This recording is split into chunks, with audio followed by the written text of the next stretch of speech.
Kebutuhan manusia akan hunian sudah ada sejak masa prasejarah. Hal ini didorong oleh naluri manusia untuk bertahan hidup. Selain pemukiman, berabad-abad sebelum Masehi, manusia sudah mengenal sistem penguburan dan pemujaan. Keberadaan arca, alat pemujaan, dan sistem penguburan ini kemudian berkembang menjadi pemukiman.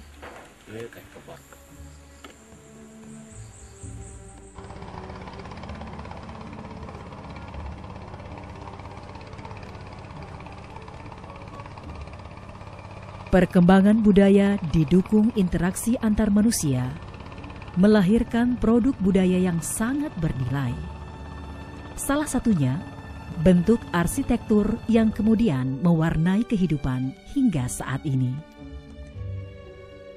Salah satu arsitektur tradisional yang berkembang di Sumatera Selatan adalah rumah limas.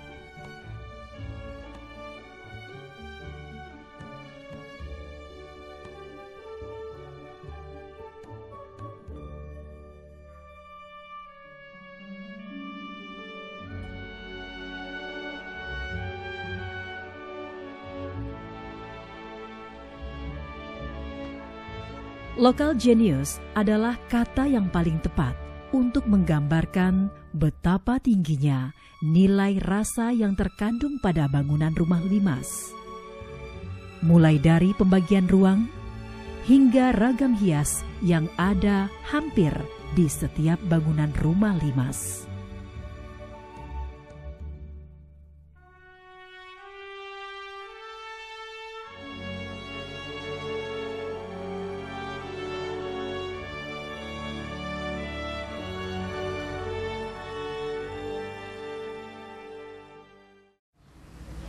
Pengaruh rumah limas yang pada masa lalu merupakan kediaman raja dan priai Palembang, kemudian menyebar pada bangunan-bangunan yang ada di Palembang dan beberapa daerah di Sumatera Selatan. Perkampungan tua para muhajir Arab yang menempatkan rumah limas sebagai salah satu arsitektur huniannya adalah Kuto Batu. Perkampungan yang dibangun sekitar abad ke-18 ini juga kaya dengan arsitektur Indis, dengan pola limas dan panggung sebagai dasar bangunan. Kekayaan arsitektur juga terlihat di Kampung Al-Munawar 13 Ulu. Di kampung ini terdapat setidaknya 7 bangunan bertipe Indis. Kesemuanya menunjukkan pengaruh arsitektur rumah limas dalam struktur bangunannya. Jika tidak pada bentuk atap, pengaruh itu tampak pada tingkatan lantai atau ruang terbuka di bagian tengah rumah.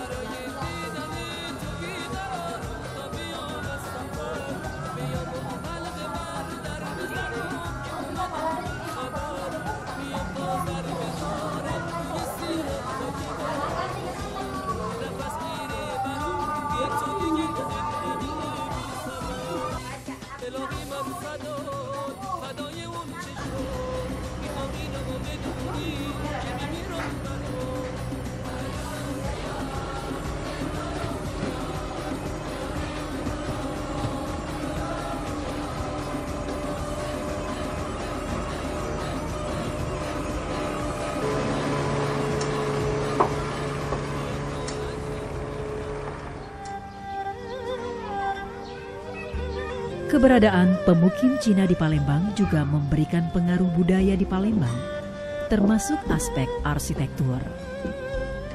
Rumah Kapitan, demikian nama bagi perkampungan yang didirikan sekitar tahun 1830.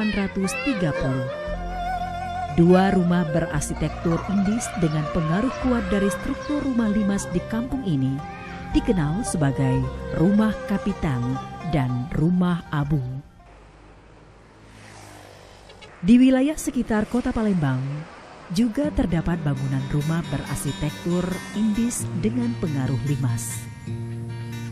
Sayangnya, sebagian besar bangunan itu sudah berubah akibat usia dan perkembangan zaman. Di antaranya, rumah pesirah Ramli di Desa Parit dan Pangeran Syahri di Meranjat Ogan Ilir.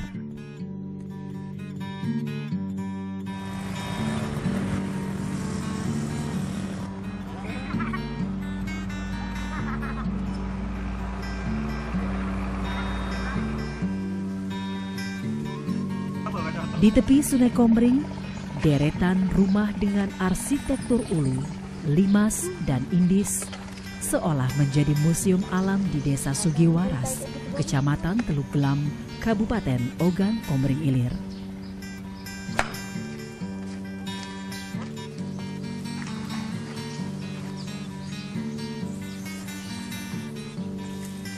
Salah satu rumah bersejarah di kawasan ini dikenal sebagai Rumah 100 Tiang. Nama itu diambil dari jumlah tiang rumah yang mencapai 104 buah. Pengaruh arsitektur limas sangat jelas terlihat di rumah yang secara umum masih asli ini. Bagian yang telah mengalami perubahan hanyalah atap genting yang telah diganti akibat usia. Sedangkan bagian lain, baik bentuk maupun bahannya, masih bentuk dan bahan saat rumah ini dibangun.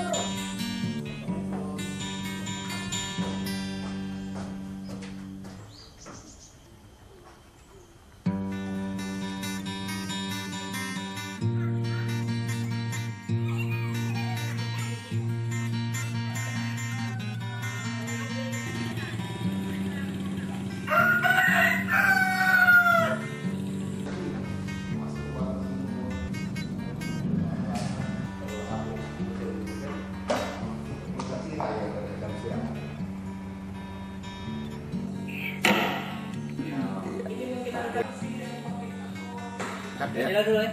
Ya.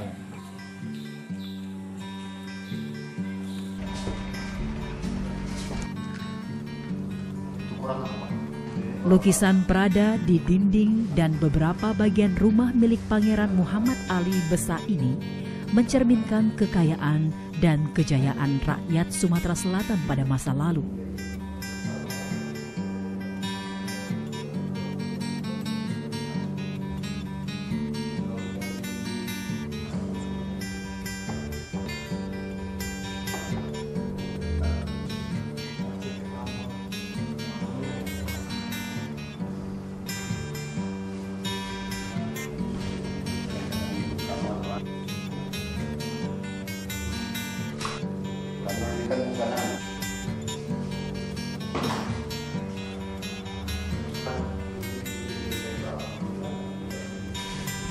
Rumah ini didirikan oleh Pangeran Rejek Wiralaksana pada tahun 1411 Hijriah atau 1893 Masehi.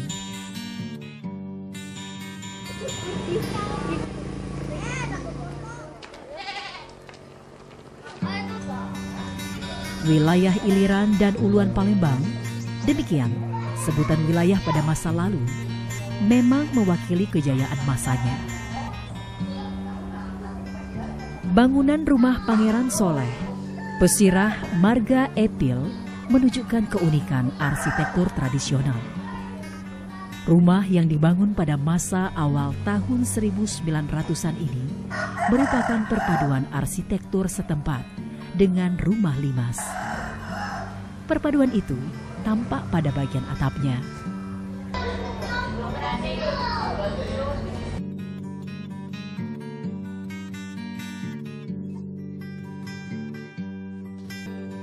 Rumah yang diwariskan kepada putra tertua Pangeran Soleh yang bernama Idrus ini sebelumnya berdampingan dengan rumah bertipe indis Pangeran Ahmad Zaini, adik Idrus. Sayangnya, rumah pangeran ini sudah rubuh dan menyisakan lapangan terbuka.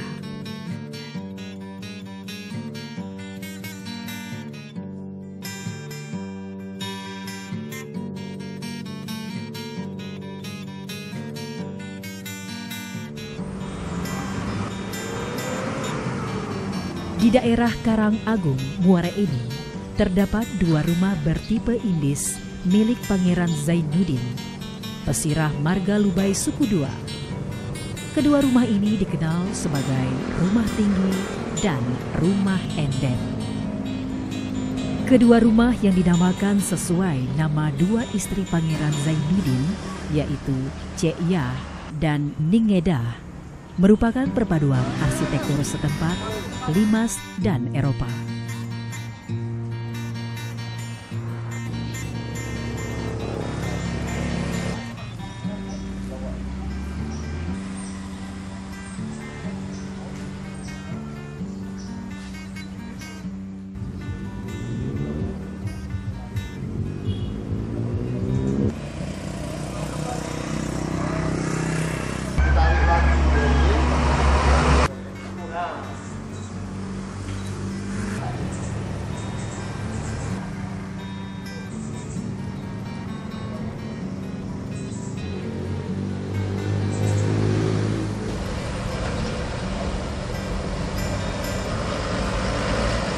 Penggawe Safat, salah seorang pejabat marga masa lalu di Prabu Mulih, mewariskan rumah Limas. Sayangnya, karena perkembangan pembangunan, rumah ini telah terpotong bagian mukanya, sehingga tidak lagi memiliki pagar penggalung dan jogan layaknya sebuah rumah Limas. Sekalipun demikian, bangunan yang juga sudah dimodifikasi menjadi 2 lantai ini masih menyisakan kekhasan masa lalu. Bahkan, beberapa perlengkapan penggawe Safat pada saat bertugas masih tersimpan di rumah ini. Demikian kekayaan arsitektur di Provinsi Sumatera Selatan. Kekayaan budaya yang bertahan hingga masa sekarang patut menjadi kebanggaan bahwa rakyat di daerah ini memiliki kebudayaan yang adiluhung.